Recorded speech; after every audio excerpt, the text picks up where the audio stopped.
Agora são 5 horas e 25 minutos. Lana Canepa, governo federal decidiu vender 100% dos Correios numa tacada só.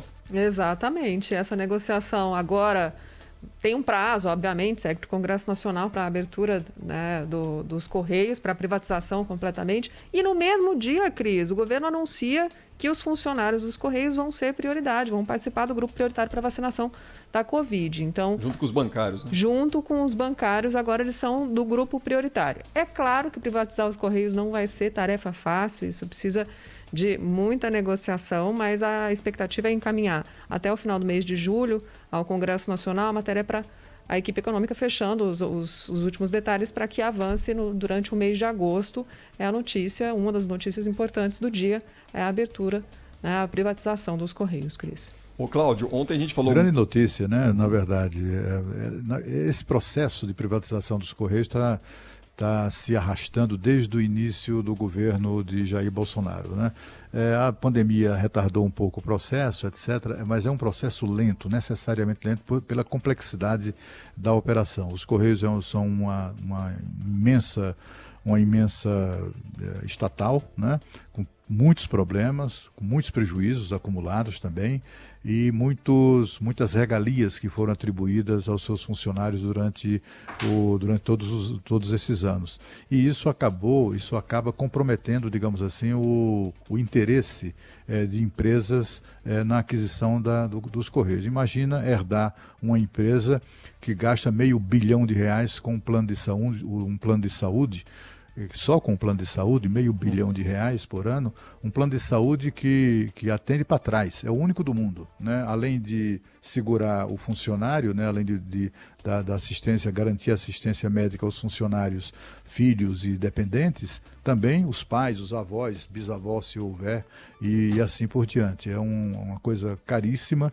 Enfim, então assim, para chegar ao modelo, né, modelo adequado, o mais adequado para a privatização foi muito difícil. E aí chegou-se à conclusão de que a melhor opção é a opção mais simples, é fazer um leilão, quem quiser apresente o melhor lance e aí leva a empresa, né? O governo espera arrecadar ali entre 180 e 200 bilhões entre 1,8 e 2 bilhões de reais, no mínimo, olha, além de se livrar de um abacaxi imenso, do custo de manutenção de tudo isso, ainda vai sobrar ali um trocado para investir em outras coisas que sejam mais úteis ao país.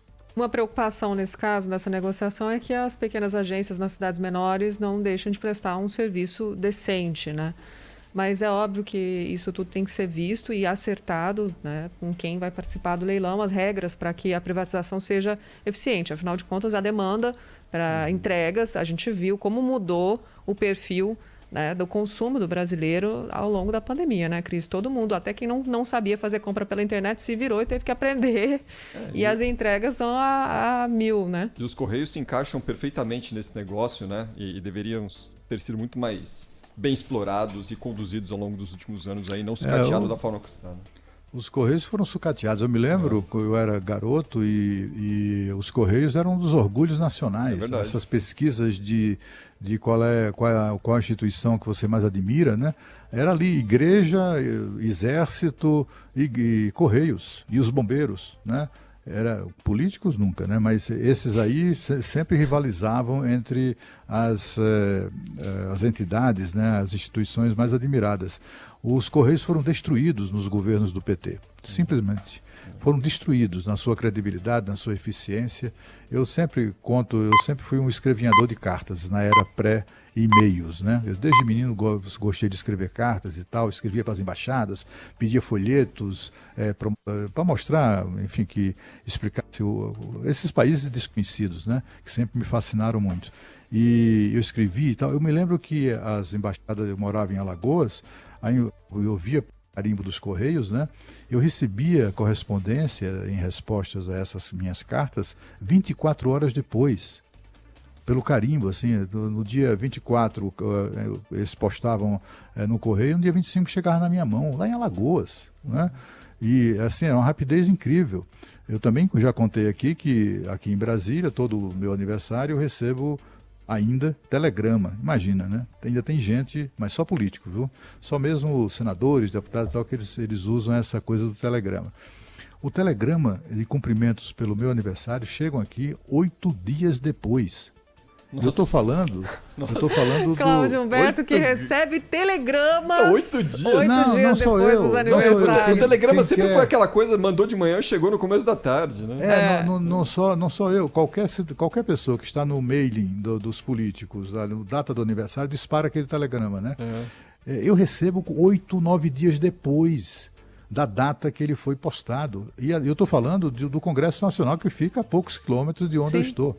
Então, assim, é uma vergonha isso. O Correio foi se transformar numa coisa vergonhosa, né? Uma coisa que constrange, né, aos cidadãos, ainda mais pelo que custa. O telegrama, viu, Ana Luísa Bessa, que é a nossa produtora aqui dos Bastidores do Poder, o telegrama... Não faz a menor ideia do que seja. Ana Luísa Ana Luísa da novíssima geração. O telegrama é tipo o WhatsApp da época que não tinha internet, papel. é isso. Mas tinha o telegrama Mensagem e curta tinha no também... papel. Tinha o telegrama regular, né? Que era rápido, assim, no máximo em 24 horas as pessoas recebiam, mas tinha o Western, que era o telegrama quase automático, você recebia 1 a 2 horas depois de postar. Esse era bem mais caro, etc. Né? Isso é uma época pré-internet. Esse era o WhatsApp de Era, Twitter também, pode comparar. Mas ao contrário do WhatsApp, era caríssimo. Exatamente.